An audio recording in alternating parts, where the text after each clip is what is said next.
podcast party. Descent into Avernus.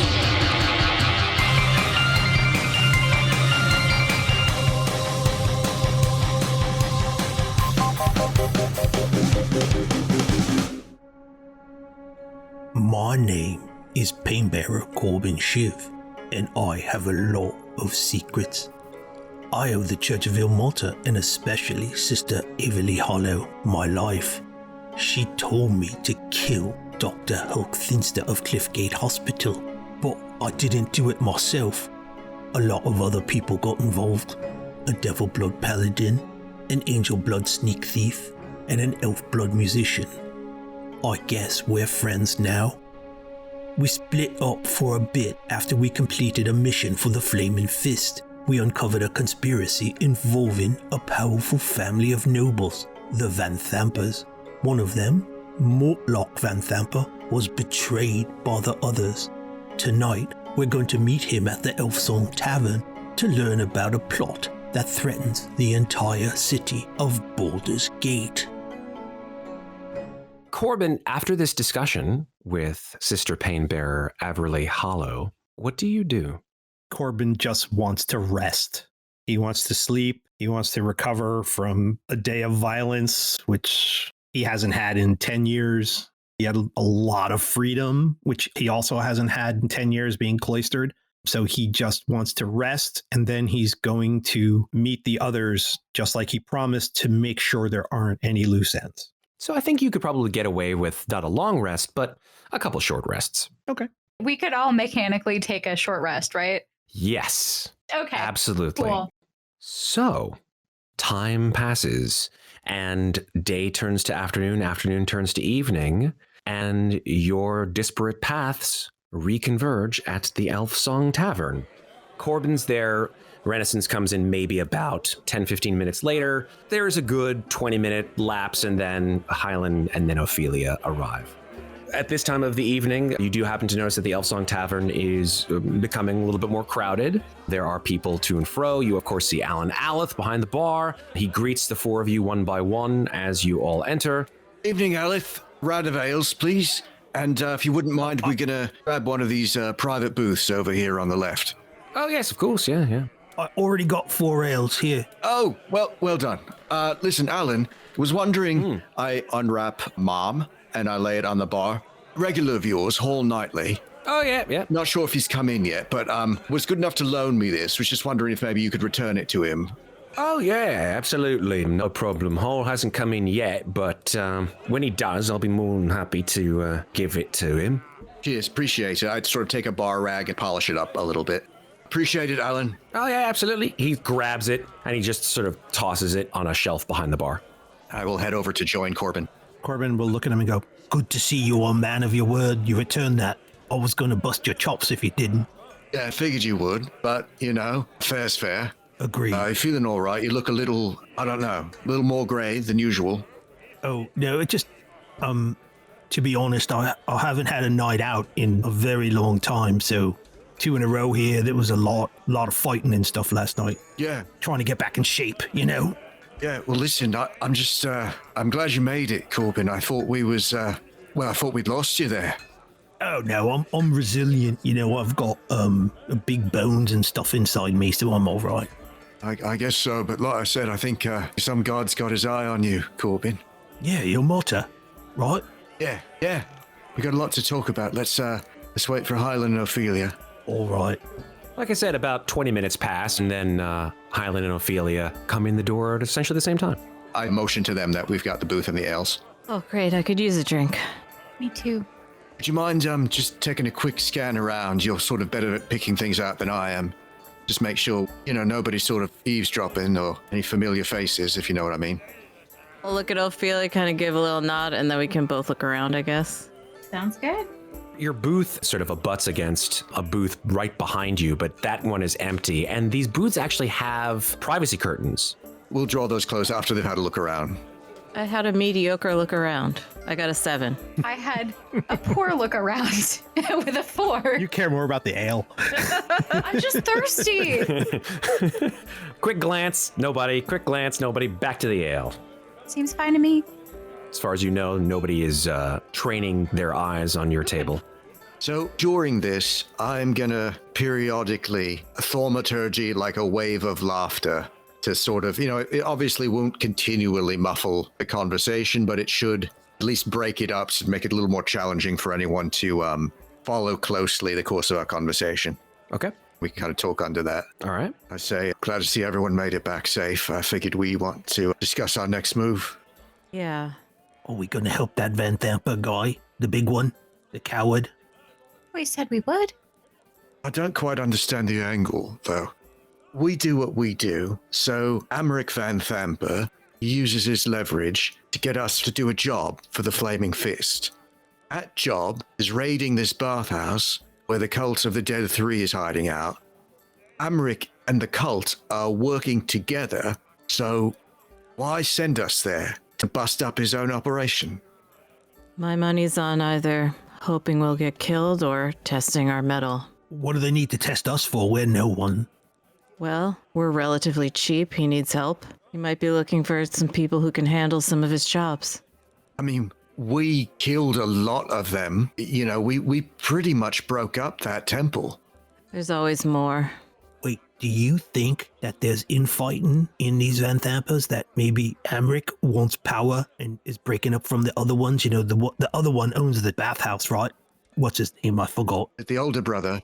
Thirstwell. Yeah, Thirstwell. We certainly know they're not averse to turning on each other because they wanted to have Mortlock done away with. So, yeah, you might be onto something there, Corbin. But the cultists have been getting out of hand. Perhaps they started out as a convenience, but became an issue. Could be. What? There were 3 different cults that were working together, and then there was also the dragon ones too. Maybe they aligned themselves with the dragon ones and needed to take out the... I don't know. Were they aligned with the dragon ones? Because we found stolen items from the cult of Tiamat in a chest that contained other gold and things like that. It seemed to me that they were not working together. Yeah.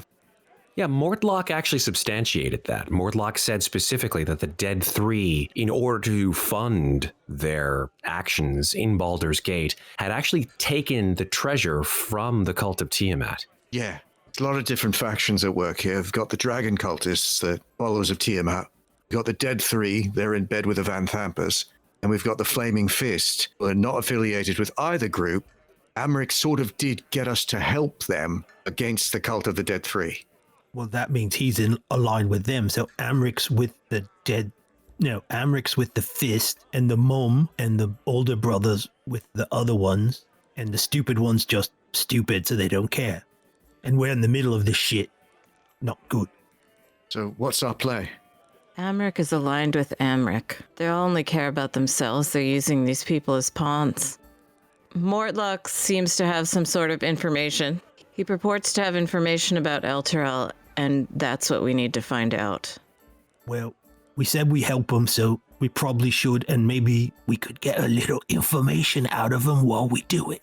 Right, now, I told Zodge that we would help him move against the Van Thampers if he helped us smuggle someone out of the city. Now, I meant Mortlock, but of course I didn't give his name to Zodge, because I'm still not entirely sure who we could trust. I just said it was a friend that needed help getting out of the city. What if we get Amric to do it? Wouldn't that be funny? I think it's just a bit too dangerous, Corbin. All right.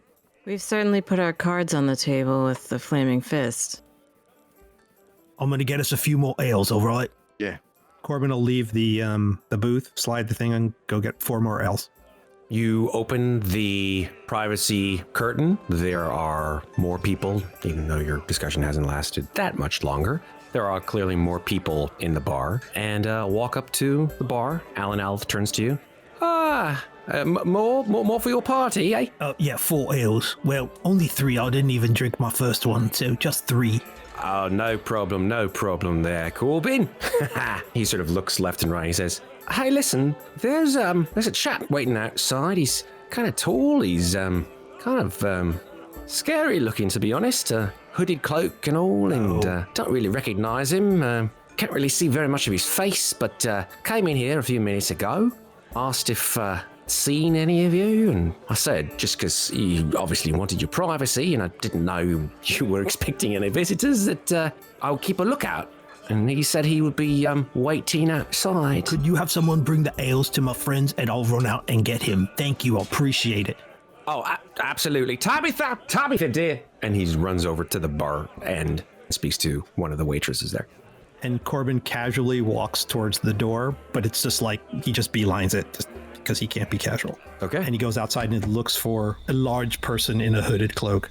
Yes. Well, there are multiple people outside. Skuna, of course, is there outside, and she's conversing with someone who is just a little bit smaller than she. It is a man about 6.5 feet tall. He is speaking in a gruff accent, one who you recognize, actually, as he says, "Well, I don't think that's actually true about half-ogres. Truly, I don't know very many. But, excuse me for 1 second. It looks like my particular person who I've been looking for has finally arrived." Wait, what? And he turns, and you see that it is, in fact, Mortlock Van Thamper wearing a very large cloak. I imagine it kind of like the Holocaust cloak? The cloak from the... There we go, the Holocaust cloak. Yeah! From the Princess Bride. Obviously, it's not on fire, and he is not speaking in a wonderful French accent. But yeah, we're talking Andre the Giant-esque size here. All right, you wanted to pray? Come on, we'll go inside and pray over an ale. Because, it makes praying a little better. We'll have some ale. Come on in. Right, pray. Yeah, and get in. Stop tell talking. me all about religion. I want to know more, please. Right. And he follows you inside. It all begins, and Corbin just goes into a boring thing that he read somewhere that he only remembers half of. And Scooter just sort of shakes her head. She's like, I don't like these people. I don't like them at all. I don't know why I ever have this job. All right, so Van Thamper comes into the Elfsong Tavern with you. I'm assuming that you guide him to your table. Correct. We all kind of squeeze into this booth. Yeah, it's a tight fit. Got a bugbear and a giant human guy. They probably take on one side. Yeah, we'll definitely take one side. Ophelia, I think, is the thinnest, is probably just like elbows and legs just in. She's kind of like T-Rex clawing her ale. Yeah. This is such a great visual. I love it. I'm really glad. So Mortlock takes his hood down. Obviously, it is him. And he says, "So you told me that I should meet you here, and I'm glad to see you're all here now. If you wouldn't mind revealing to me how it is that you plan to get me out to the city."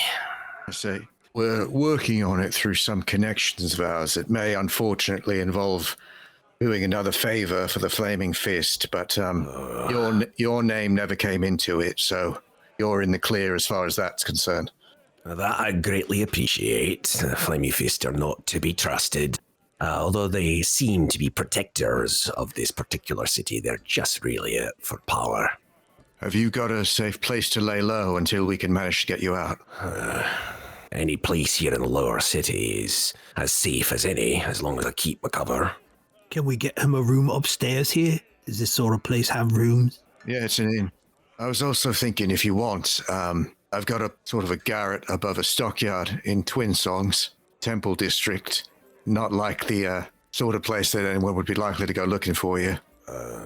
If it works out to both of our advantages and I'm able to get to and fro without being seen or being hunted by me brothers and by me mother, then that's for the best, I guess. Either way, here or there, we'll make you as safe as we can. But we need to know what you've got about Elturel. He sighs and says, "Hi, Elturel. I only know what I know from those bastards who were supposedly doing me mother's duties. The cults of the Dead Three. Those that would actually talk to me and not mumble-jumble about Baal, Bane, and Merkel all day long." What did they have to say? Well, those in the know said that their plan was to sow chaos through Baldur's Gate by means of instigating various murders and plots against individuals, making the Flaming Fist seen as not very effective. I myself was only seen as an overseer to their plan. I didn't really have anything to do with it. All I needed to do was follow orders, according to dear mummy. But Elturel itself, well, it's in a bit of a pickle, as I stated to you last time. And over all of this chaos and tumult, well, there's me mum. She wants what happened to Elturel happened to Baldur's Gate. What did happen to Elturel? How much do you know about the world in which we live? The skies, the seas, the plains, everything that you pick up and touch, that's all real, isn't it? Go on. And then you have you, believers in gods and deities and things that you can't see or touch and feel like your magics are derived from those powers in places that you've never been to but have faith that they exist. Yeah, I got a lifetime's worth of that at the orphanage. Huh. And you, and he points at Renascence, you have more than any of you a reason to understand the place I'm about to talk to you about, as it's written all over your face. The place, of course, is the Nine Hells. Elturel is there. Well, not all through the Nine Hells, in the first level of the Nine Hells. Wait, what are you saying? You're saying the city is in hell? Is that what you're actually saying that? I am. Who or what brought it there? See, that's where things get a bit fuzzy. I don't really know, but I know it has something to do with my mum's plans, and perhaps my dear older brother Thirstwell. Maybe Amric too, but I know I was never let in on it. I guess they didn't trust me, and I guess that was proven when they tried to off me. why would anyone want to send Baldur's Gate into the Hells? Where's the profit in that? Aye, where is the profit in that? It's not profit, it's a deal. Your mom made a deal, didn't she? I don't know if she made a deal, as if she did, she certainly didn't tell me about it. I'd just like to study him while he's laying this on us and to see if, does this seem like bullshit? Mm-hmm. Absolutely, insight check. That'll be a 16. He's not lying, and he doesn't seem to be making it up either. So at the very least, he believes this to be true. Yes, for certain. Tell us about your brother, Amric. Oh, You say you don't know which side he's on. well, I never have, since I was a wee babe.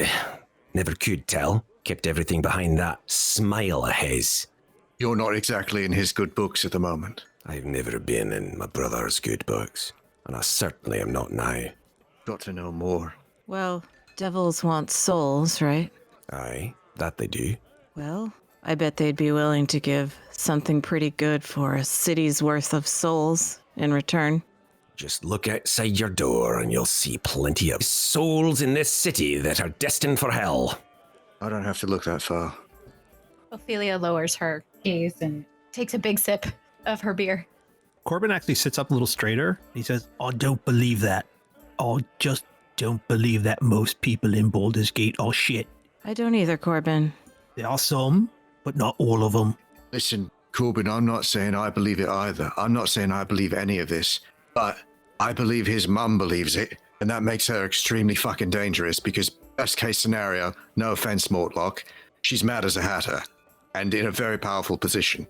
Well, if she feels how she feels, I guess it's better to reign in hell than to serve in Baldur's Gate.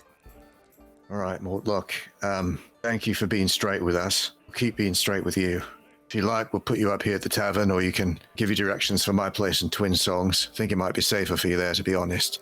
How are you getting me out of the city, Renascence? On a ship.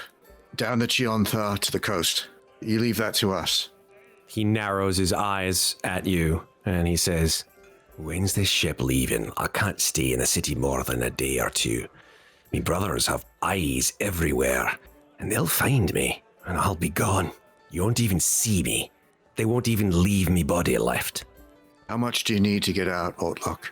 It's not a matter of money. It's a matter of... Logistics. I don't know what the word means, but I guess if it means what I think it means, it's a matter of getting me out of the city with actual plans. I think you should stay here, at least for the day, and let us see what we can arrange. I'll be here for another day, but then I'll have to turn to another source, however I can find it, to get my way out. If you can get me out, just do it. I've never been so scared. I understand. I think, Corbin, not to disagree, I think you'd be better off in twin songs. Keep some distance for now between you and us. Aye. I think the four of us had best stay together, and right now there might be a target on us. In fact, I'm pretty confident that there is. I think that's a good idea. All right. Mortlock says, I like the way that you're up on it and you're thinking like a team. It's encouraging to hear all that. But in terms of where ye go next, that maybe I can relate. I caution against going against Thirstwell. He may be old and frail, but he's the smartest of all three of us, and his eyes be everywhere. Probably already knows, even though he don't be here. He looks around the table. That isn't the brother I'm interested in just at this moment. It'd be Amric then. Yeah, we've got to know what Amric knows first, and I look at Hylan. We might have an entree into a conversation with him. Well, Amric operates a money lending business at a dockside tavern called the Low Lantern. Do you know the place, Hylan? Yeah, I've had the pleasure. If you'd be interested to have a parley with Big Brother Amric, I would warn you, underneath that smile of his shark's teeth. Anything you can tell us about the Low Lantern, in case the conversation takes an unpleasant turn? I haven't been there in quite a while. I know that he has a bevy of individuals who frequent that particular place and obtain money from him, whether they be in service to him or not, I know not. Whether they owe him money, of course, would probably put them in that state. But, Your older brother employs imps. Does Amric have anything special? Anything exotic like that? he does. The family is seemingly in the business of employing hellish bodyguards. Myself, never seen the need for them.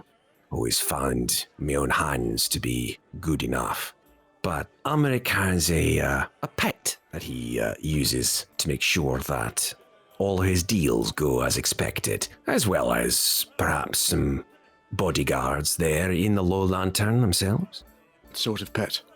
I believe it's, I can't really remember the actual species of it, the name, but it's kind of it's certainly a devil. It's got spikes all over it.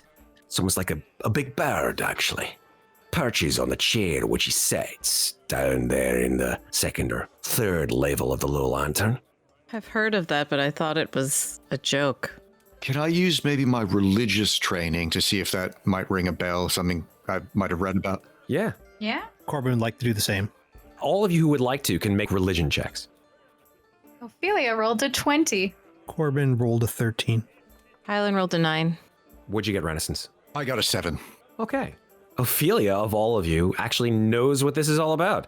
How she knows what this thing is? I know a song That's about up to it. you, Ophelia. Oh, yeah. Wonderful song. All about the spined devils. Love it. Ophelia, please describe what a spined devil looks like. Well, it looks like it's got the body of a man, but with a horrible lizardy sort of a head, almost a dragon-like head, spikes on its arms, big spiky wings, and a spiky tail, and a pitchfork. All right. Sounds like a devilish pseudo-dragon. Kind of, yeah. Ophelia, you sort of artsy. How are you with painting? Well, it's not my strong suit, but I have been known to have an artful hand with a paintbrush. Why do you ask? I drew this. It's crude. I pass her like a piece of parchment, and it has a crude symbol on it. It's basically, there's a sword, vertical, with a hilt on top of the blade at the bottom. And overlaid on top of the sword is a shield, so that all you can see of the sword is the hilt and the point of the blade. And then overlaid on top of the shield is an eye. And I say, I've got this new splint mail. I sort of show off my new armor. Was wondering if maybe you could paint that on the chest piece. I'd be happy to. I'll leave that with you. I give her the piece of paper. Particularly if there's spine devils. I come in handy. What color do you want me to paint it? I guess red, sort of my color, you know? Their signature, of course. Yeah. So Mortlock says, Hope that guides you a little bit, gives you a little bit of a heads up. He's a tricky one, that Amrik. Can I ask, Matt, with my 20 religion check, is there anything else I know about the Spine Devil in terms of perhaps like the types of attacks and its weaknesses? How many hit points it has? How descriptive is the Exactly. song? Common. Armor class, Not that. resistances. I will not unfortunately relate any of that information, but however, what I will relate is that Spine Devils are small but vicious creatures. I think Renascence would probably know enough sort of basic religious training about devils and demons, because a lot of the training covered that you can only fight them off with magic. A lot of them are not impressed by conventional swords and arrows. Morlock looks around and says, well, I don't know if there's anything else you need from me, but if you're going to go to the Low Lantern, now's the time to do it, because Amrik starts his particular business affairs at night. I say, yeah, but probably later on tonight, after midnight. No, he's there during operating hours. No, I'm saying we can't do it until after midnight. We got to rest. Oh, I see. Well, he won't be expecting you after midnight, I guess. The less you know about the specifics, the better, I think. True. All right. He nods in agreement. I guess that's for the best for all of us. Is there anything you can tell us about Amrik? Perhaps something he likes, anything that could start us off on the right foot with him? Money. Always has been specific to that particular vice. He'll never take a bad deal, and he'll usually give you one in return, unfortunately. He also likes a good ego stroking. He's tricky, he's nefarious. He's his mother's son, at least in that regard. Well, we have accomplished one task he assigned us, so we have that. Keep safe, Mortlock. We should hopefully send you word soon enough about moving you out, but I'd head over to Twin Songs as soon as you can. I will. He stands up, puts the cloak over his head again, and says, best of luck to you. Try not to die. Same. He chuckles, and then he walks out.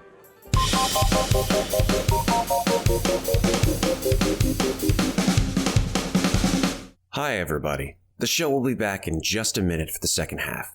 We hope you're enjoying Podcast Party Descent into Avernus, an actual play podcast from Cast Party. We're a group of D&D fans who happen to be professional actors, directors, artists, producers, and friends. We're also professional dungeon masters, and we're available to hire for special occasions, parties, corporate team building events, or any time you need an adventure. Right now, we're running online games only, but, what's this? Breaking news! We are now in the process of plotting our return to hosting site-specific live D&D adventure experiences at locations in and around New York City this fall.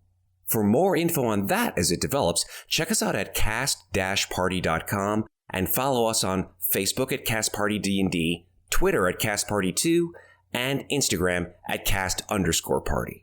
Coming up in June, July, and August, we'll be offering monthly free online adventures with Dungeon Masters Rachel Zavicki, Joe Rasso, and Sean Hendrickson.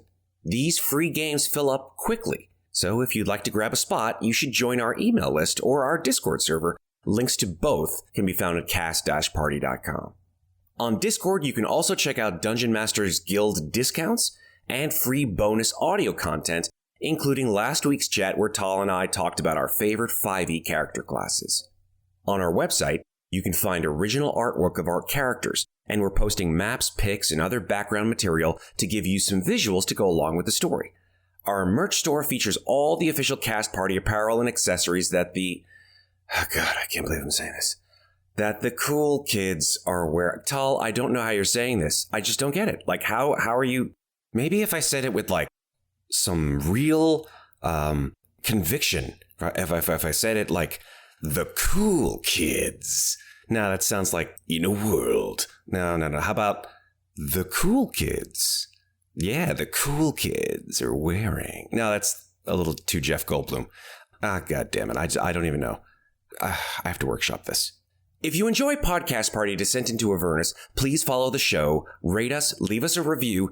We're doing this as a labor of love, and it really helps us a lot. We'd love to hear from you. Message us on social media or email us at info@cast-party.com. Thanks very much for listening, and now back to our adventure in Baldur's Gate.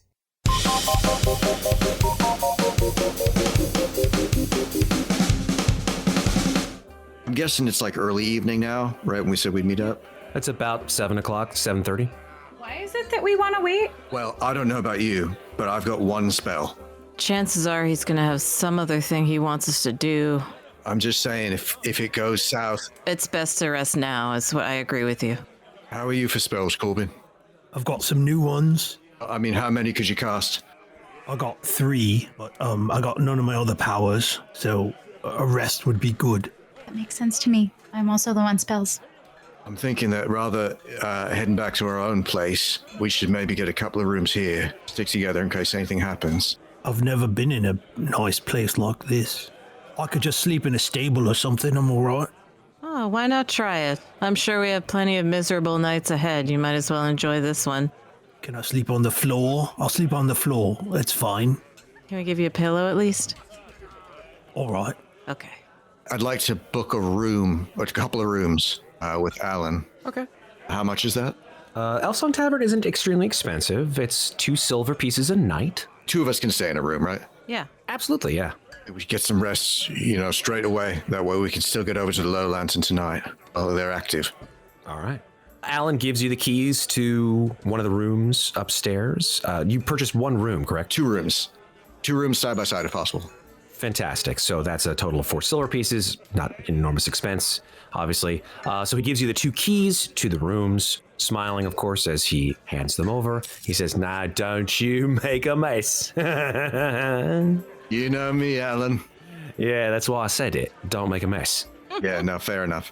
We did mess up the upper room. I will give my splint mail to Ofelia, along with the penny bottle of paints that I bought. All right. Okay. Yeah, I'll work on it. Is Corbin and I in a room? You sure? I'm just gonna sleep on the floor, so I don't care who I share a room with. Probably be a good idea if we just split up if I stay with Ofelia, if that's okay, Ofelia. Of course. Besides, I'd like to watch you paint. We can have girl talk. Sorry, couldn't even get... I could whisper the song.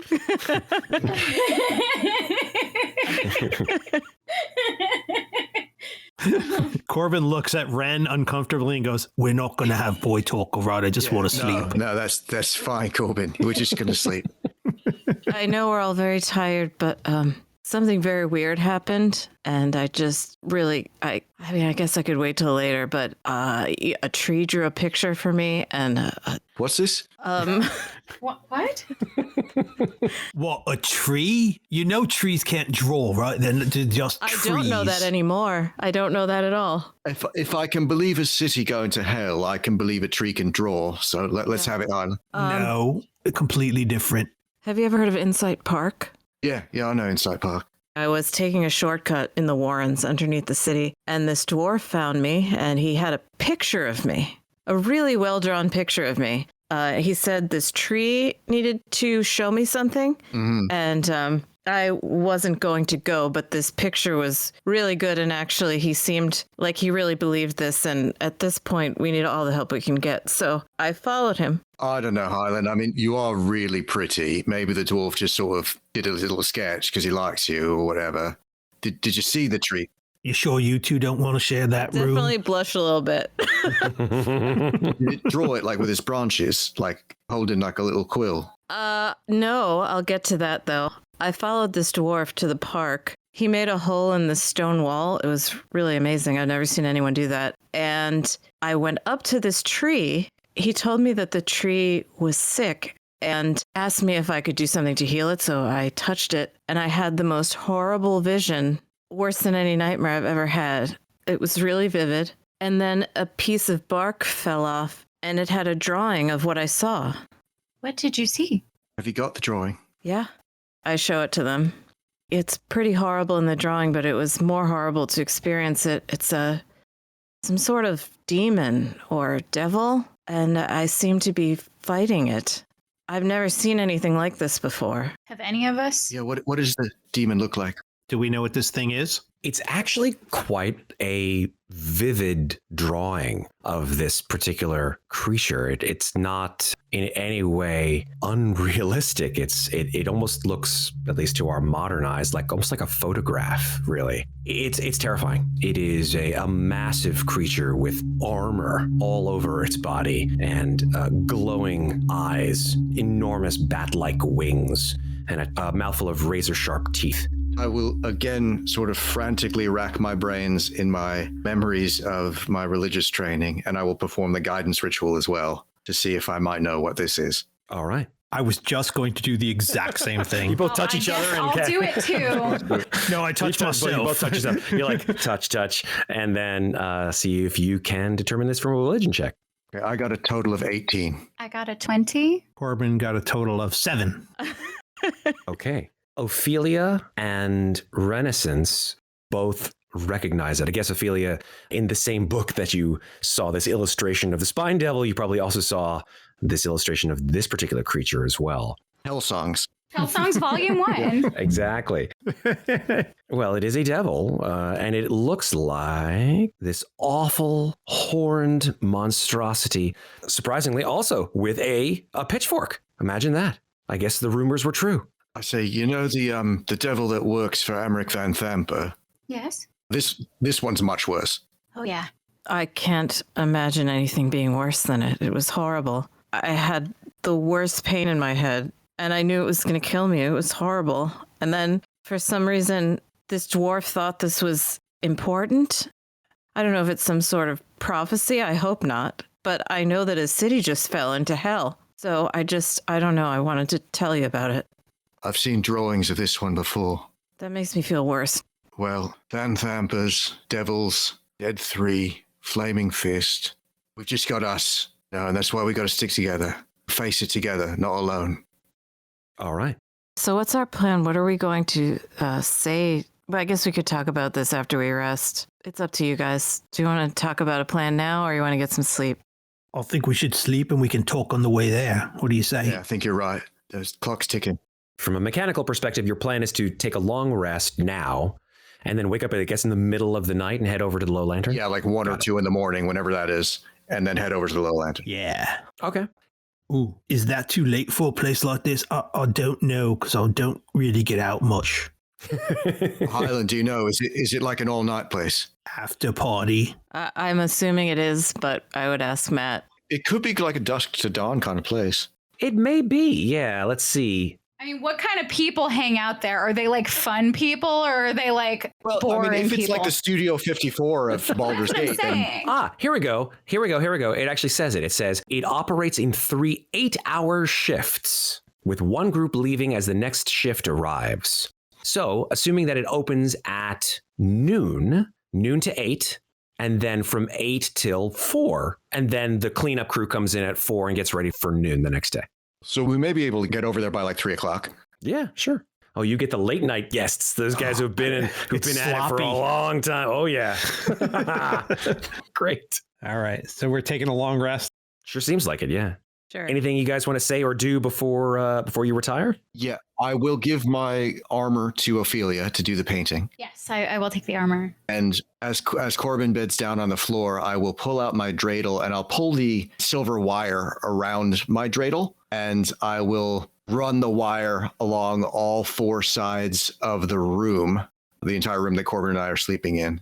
And I say, I'm the Watcher. The enemy is powerful, cunning, deceptive. I'll be vigilant in the face of corruption. I'm the shield. I protect mortals from the endless terrors that lie beyond the stars. I'm the sword. Keep my blade sharp and my mind keen to survive what lies beyond. I'm the will. I'll be true to my friends and comrades. I will never accept favors from fiends or those who traffic with them. And I will cast Alarm. Corbin, before he falls asleep, because he has trouble falling asleep, hears that, and he did not expect that from Ren, so he's moved by it, and he will say, Ilmata, protect him. And I'm going to cast Sanctuary on him. I know it only lasts like 10 minutes, but or a minute, whatever it is, but that's really all he can do, so he's going to do that for him. So just so you know, Matt, the alarm spell, it lasts 8 hours. And I will make this a mental alarm to wake me up if a creature of tiny or larger size touches or enters the warded area. Okay. And I designate that it won't go off if Hylan or Ofelia come in. Very cool. While Ofelia is doing some painting, I will just try to find a story that I've heard about dragon lore or something that she doesn't know about, just to give her a new story. I love that. Okay. If there's nothing else anyone else wants to do that evening, into the early wee hours of the morning, you all take your long rest. Awake, finding yourself no longer ridiculously exhausted, waking yourself up in the middle of the night, and then donning your armor, checking to make sure that you have everything in place. Performance check to see how good Ophelia's painting is. Oh, yeah. Oh yeah, please. Let's see how great it really is. Let's see. Wow. I'm just Wow. kidding. Thanks for having so much faith in me, Matt. You know what? You'll probably nat one it. I'm just kidding. If I do now, I swear to God. I always say you'll nat one, so you nat 20 it. 24. Oh, yeah. Ah, Hot damn. It's gorgeous. well done, Ophelia. It's even better than I could have asked for. I guess I'm not as rusty as I thought. It's really beautiful. Thank you.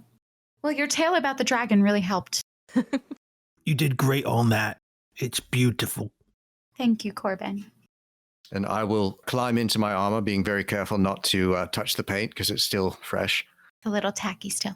As he's climbing in, Corbin's going to touch him on the top of his head and say, Your Malta blesses you. You have a vigilant blessing. so you have advantage on your next initiative roll. Appreciate that, Corbin. The tavern is quite quiet this time of night. It's 3 a.m. Almost all of the patrons have, in fact, gone home. Clank. Clank is there. Clank, you go down the stairs and Clank shifts his head in your direction. I whisper to Hylan, he can't leave. He can't ever leave. God. Maybe when we're done with everything else, we can figure out a spring Clank. We could just throw him out the window. We could come back. Ophelia could paint like some flowers on him, you know? Yeah, do like a floral motif. Cheer him up a bit. Clank, do you like flowers? I ask him. Clank does not respond. Well, I think Clank's probably fine the way he is, but who knows? I'm not sure what our plan is here. What are we trying to get from Amric? We should all be clear on that. Well, hopefully it's a conversation. Yes, but what are we trying to get from him? We need to know if he's still on the same page with Mom and older brother with the imps. If not, maybe there's something he can tell us that will help unravel what they've done to El Terrell, what they might plan to do to Baldur's Gate. If he's in league with them, well, then we get the information the hard way, I guess. Yeah, I mean, he's certainly not going to tell us any of that just because we ask him. So I will say that he's very dangerous. He's very powerful. Everyone knows that if you're going to go ask him for something, you're going to pay a high price in return. And that's what we faced already. What if we tell him that we heard Mortlock's alive and that he was looking for him from what we heard from some cultist, and then see what he says? I'd rather leave Mortlock out of it. I'm afraid that will turn him on to Mortlock. Yeah, we've got a perfectly good Yes, reason so? to visit Amric, which is to tell him that we did what he wanted us to do, right? He's the one who sent us to Zodge, so we're just reporting back on that. That's the reason that's the sort of entree as to why we want an interview with him. Except that makes us look like we're looking for something. The deal was he would, get rid of old doctor there, and we did this favor for him, and we're clean, so we're done, right? We need to let him know that we held up our end of it, right? Yeah. Fair enough. should we tell him that we know that Thirstwell owns the bathhouse? How much should we say about our knowledge of his involvement with the cults? Don't tell him nothing. We tell him we did the job that he wanted us to do. Yes. Right, and then we see if he's happy about it, because he Right. might be sad that we did a good job, because I think he wants the fist to look bad. And if we did a good job for the fist, he might be pissed, but that could be bad too, so... Okay, so I think it makes sense. We go in there, we tell him we did the job, We kind of see what his reaction is. It's going to be hard to read. He's a professional. Can I ask one question, Hylan? Sure. How you know so much about him, huh? He's very well known in the circles I run in. I know you don't approve of my background, Corbin, but some of us have to get involved in some things we don't like in order to help people that are stuck down there. I didn't say I didn't like it. I know more about it than you think I know, or you think I know. Wait, one of us, but never mind. But I just want to know, what's your relationship with him? Oh, it's purely transactional. I knew that he could help us with the issue we had. We're walking during this, by the way, just so we don't lose the time. Yeah. That's great. Right. And I knew that he was the best shot of getting it done quickly, so I just decided to go to him. Okay, so you're not walking us into a trap or nothing, right? Corbin, after what we've been through together, I don't even answer that. I just keep walking. do you think any of us would do that? No, but I had to ask. I only met you people a few days ago. I don't know. And, you know, she is a sneak thief. You know that, right? I say, Corbin, listen, we can't trust each other in this. We're fucked. Do you understand? We're fucked. That's all we've got here. Fair enough. All right. I got your back. Don't worry. Right. I got yours. She's got yours too. We've got hers. Okay. And I've got everyone's back as well. Listen, it turns out that Emmerich is in league with the rest of the Van Thampers. This is going to get messy, right? Because that means he's a part of whatever plans his mom's got for this city. And then he just becomes another one of the people that we got to stop. Agreed. But if he's not siding with them, maybe he knows something that can help us. All right. Sounds good. Okay. So the four of you get within about 100 feet of the dock district, and the fog is rolling in from the Cheonthar, and it obscures this rather odd-looking ship called the Low Lantern.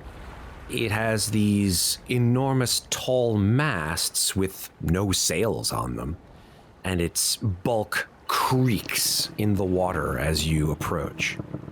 The mast itself has sort of rigging, and there are ropes tied to these enormous wooden poles set into the deck.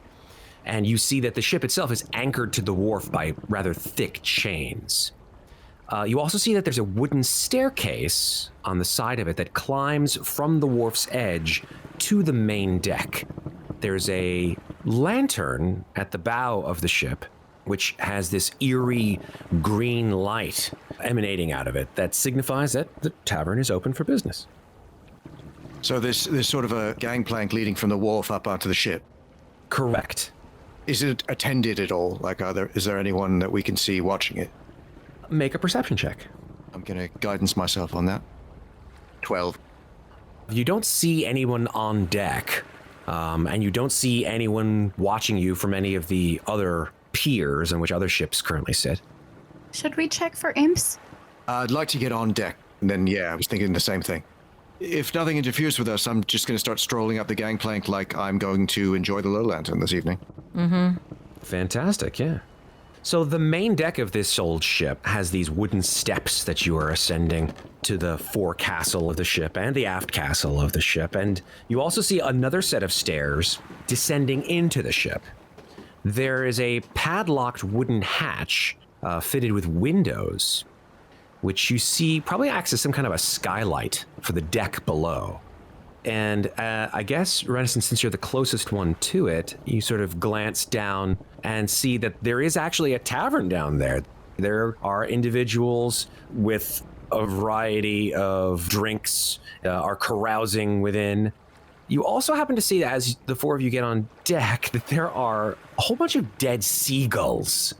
And as you approach all these dead seagulls lying on the deck, you hear some cawing in the mast above you, and there are a couple of crows up there that are sort of watching you, waiting for you to leave, maybe so they can eat these dead seagulls. Yeah, that's super grim. As Ofelia suggested, I do pull out the dreidel at this point and give it a spin. You spin the dreidel, and it begins to glow. Okay, now I would know, celestial fiend or undead? Definitely fiend. and I would know their location within 60 feet. And I would know it's 20 feet that way, or it's 5 feet that way. Okay. So the first thing is your dreidel glows. I'm going to go ahead with the assumption that it doesn't give you the number, but it does show you the location within 60 feet of you. So the dreidel sort of like a compass. It actually points to the location. And in your mind, you know, based on how tense the movement is that the dreidel has is how far away it is from you. It also has, along the top of it, carved on it, it's got a skull, horns, and a halo. That section would light up. So the horns definitely glow with a sort of reddish light, and the dreidel points up into the masts. I look at those crows. Does it seem like roughly where their perch is where it's coming from? Exactly where they're coming from. These crows sort of squawk noisily at you. I don't like it. What's up there? Ren, what do you see? I say under my breath in Celestial. Outsiders. Could be those imps. Could be, they're on watch for Amric. But, those crows ain't crows. I'll just say back to him in Celestial, we should get below decks then. In Celestial, I say. I could use magic to look at them, but do I want to waste it on them? Maybe they don't know that we know, you know? Right. Can I look at one of the dead birds on the deck to see if I can tell what's wrong with it? Make a medicine check.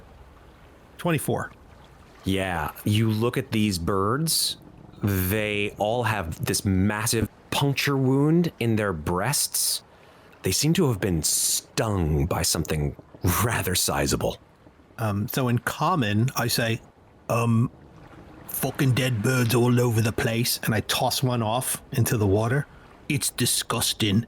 And then in Celestial, I say, something stung them, like, you know, a demony kind of creature or devilly thing with a stinger. My guess. I say still in Celestial. Imps have a barbed tail. That's what I was thinking too, I say in Celestial. I say in Celestial. Can we all speak Celestial? Ophelia has been looking at you very confused this whole time. She understands that you're talking about the birds to an extent, but she has no idea what you're saying. I just love this scene of like Ophelia's just standing in between the three of you, are all talking a language she doesn't know, and you see her like looking between the three of them, and then like you point at the dead birds, and then she points, and she's like, and you keep talking Celestial, just like, guys, I'm hello. Ophelia, I'm That's sorry. exactly what's happening. She's sort of looking at you confusedly, nodding along, sort of, and she understands that you don't, there's a reason why you're not speaking common. So she's just sort of looking to you to be like, what do I do? What do you? Celestial's one of those weird languages too. It's like all sing-songy and bells and whatever. Sorry, Ophelia. That was rude. I forgot. I switch back to common and I say, let's head below. We'll explain to you in a moment. Okay. She follows them, just looking around again, still confusedly. The stairway to the deck below is just to the north of your position, so you do hear some raucous noises coming from that particular place. Hylan, should you go first? Sure. All right, I'll go last. Insert Jabba's palace music here. Yep. As you descend the stairs, this massive scent of sweat and cheap ale and rotting timbers and old vomit all sort of converge on you. Old vomit? Absolutely, not new vomit. That's good. As you descend the stairs, again, the noise is just raucous. You hear all of these people sort of laughing and cursing, and as you sort of step down, you hear a smash of glass as one of these individuals throws a glass full of some indiscernible liquid against the wall, and it breaks into a million smithereens, and you hear people yelling, "Oh, that was mine, I'll tell you." You don't know what you're talking about. Oh, let's do an arm wrestle match. I'll pick you in an arm wrestle match. And then these two people sort of get on a table and they immediately start arm wrestling. Awesome. They will follow your lead, Hylan. All right, place is full of idiots. I'm searching for anybody in here who I have a general working relationship with. Make a history check. 4. Yeah, it's just not a lot of people that either you recognize It's a bunch or... of fuckos. But yeah, total bunch of fuckos, 100%. Fucko Central. Technical D&D term. Thieves can't, I guess. Can we spot anyone who looks like they're an employee as opposed to a patron? Yeah, I mean, I would go up to the bar, I guess. Yeah, absolutely. So there are a couple of individuals who are dressed in rather nondescript clothing. They're sort of leaning up against the wall. You spy that underneath some of their drab-looking clothing, you see some chainmail links. You assume that they are either bouncers or bodyguards. You're not quite sure. They seem to be sort of scanning the crowd. They're also there is an individual who is a rather sort of short, feathered humanoid with a massive black beak and small, beady black eyes, who is serving drinks behind the bar. And you recognize this to be a Kenku. Awesome. I'm just gonna mutter to everyone, if you have anything shiny you're particularly fond of, I would make sure you hide it. And then I guess I'll go to the bar and I'll say, what's good? The Kenku looks up at you and goes, "What's good?" Right. Right. Heard anything good lately? Anything good? Anything good? And like he motions his arm to the flasks and kegs of ale behind him. Do you have anything dwarven? Anything dwarven? And he motions to the one of the barrels next to him. I'll take 4 dwarven ales, please. 4 dwarven ales, please. 4 dwarven ales. And he pulls 4 rather old, crusty-looking mugs, puts them in front of him, and begins to tap the keg and pour a dark brown ale into them. All right, I'm gonna casually hand them out. I'm gonna say, just act natural and give them to my friends. Okay. Ofelia takes the beer and takes a sip. Gonna keep an ear out for anything interesting being said. You know, gossip, basically. Any interesting gossip. Okay, make a perception check. The amazing rolls I'm getting. 12. Coming from a table to your west is a very gruff-sounding voice saying, I don't know why I even try. I keep trying to get these people to pay up and they just won't do it. You hear me? You feel what I'm trying to say? I just... and his head just falls on the table. He is super drunk. Hylan, maybe ask the barman if we can have a word with the boss. Yeah. First, is anyone else sitting at the table with this individual? There is a very large gentleman with a close-cropped haircut, and he, just by the way he's sitting, you can tell that he's wearing armor underneath his clothing.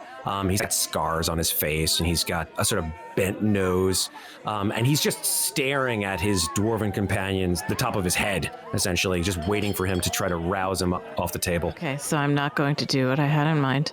I think talking to this Kenku is going to be pretty frustrating as far as getting directions. So I'm going to go to the other gentleman you said looked possibly like a bouncer. Absolutely. There's one actually right next to you, actually. Okay, great. And I'll say, we have some news. Do you know where the big man is? He moves his head slowly in your direction. He says, "The big man?" I think you know who I'm talking about. Is he in?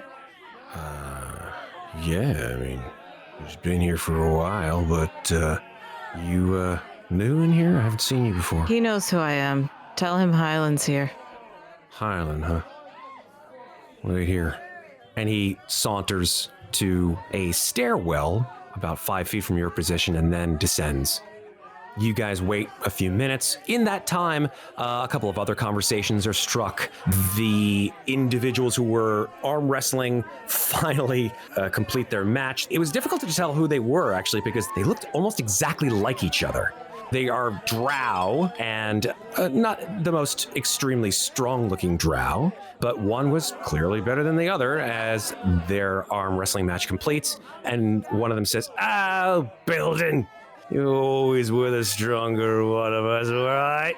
And he sort of tussles his hair and he says, "Where are we going to spend the night? We can't spend the night here. This place is a mess."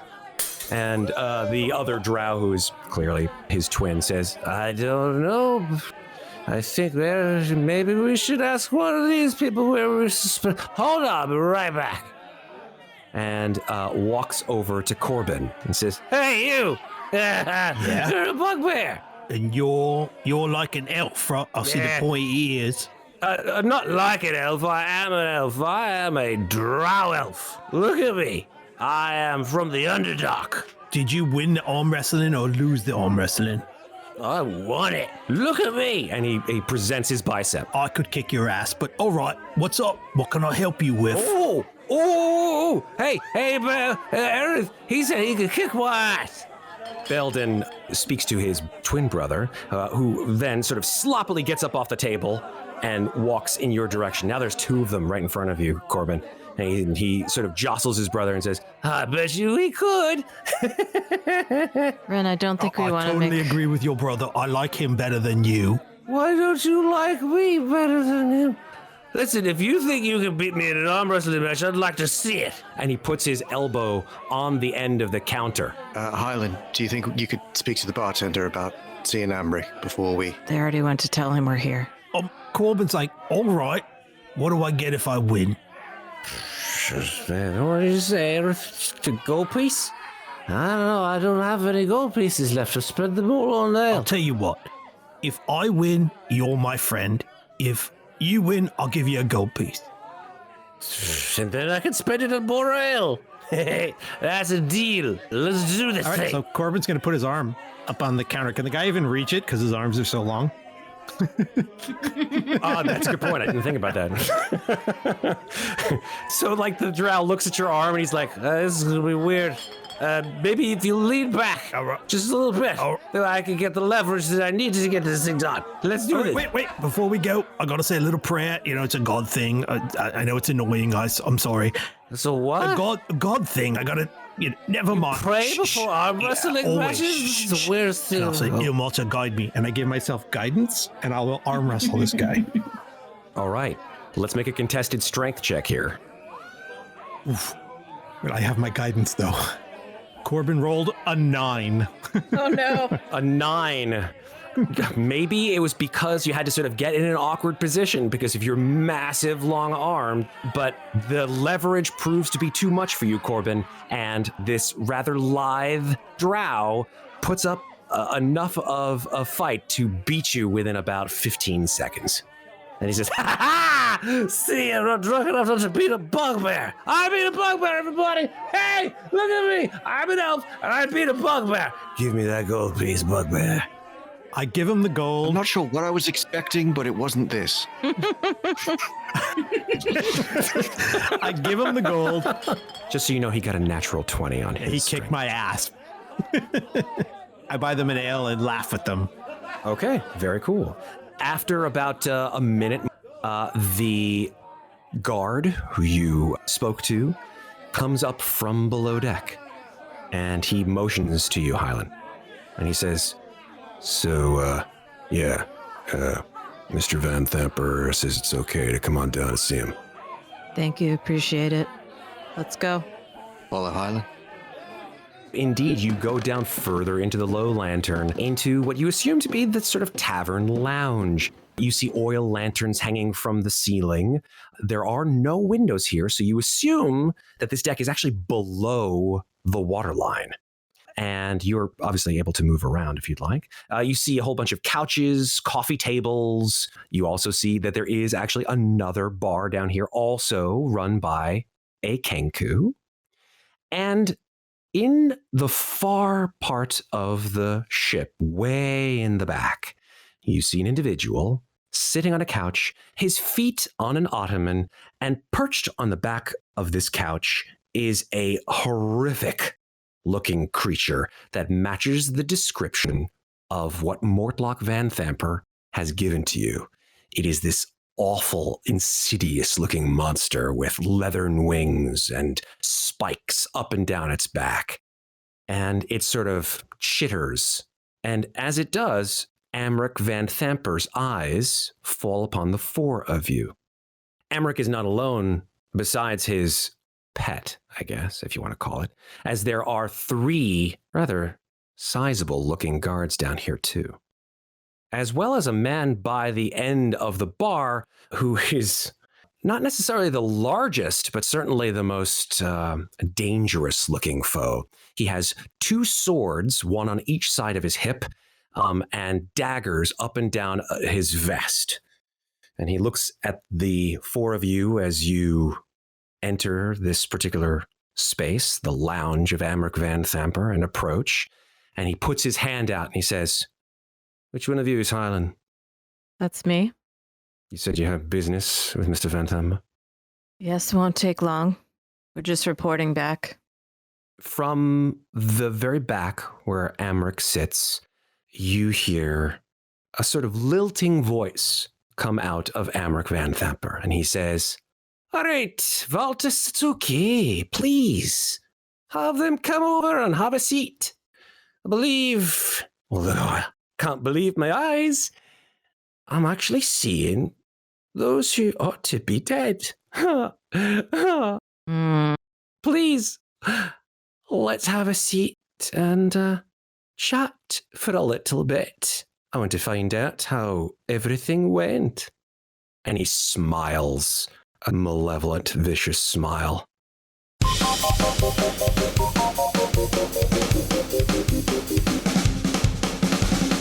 Thanks for listening. This episode featured Tal Aviezer as Renascence, Andy Cannistra as Painbearer Corbin Shiv, Carolyn Fox as Hylan, Rachel Tamarin as Ofelia, and me, Matt Gordon, as the Dungeon Master. This episode was edited by Carolyn Fox and Tal Aviezer. Our original theme music is by Lauren Anker and Anthony DiMasso. Some sound effects in this episode are courtesy of Syrinscape.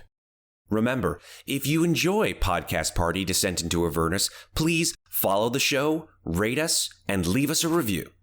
Thanks very much for listening. We'll be back in 2 weeks with the next episode. He totally sent us there to die. I knew it. Yeah. Oh, totally. Well, I guess we know the answer. I like this guy. All right. I like him better than that halfling who thunderwaved me. Oh my God. She was great. Fair enough. I missed her though. She was fun, you know? She was I unpredictable. wait for the return of Lala, personally. Lala's ciao. Yeah.